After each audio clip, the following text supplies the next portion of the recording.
I'd like to welcome you all to the Skills Academy Wales Work-Based Learning Partnership Award Ceremony.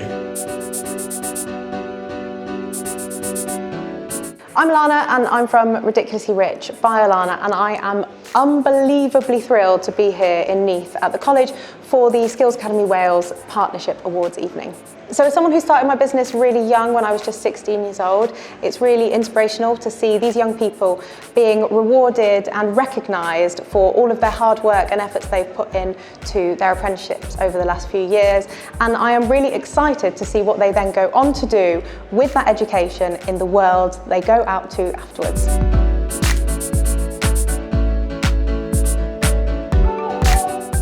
It's going to be a lovely evening, and because not only are we going to honour this year's winners, but last year's winners who missed out because of COVID and lockdown, they get to receive their awards as well, which makes it a rather special evening.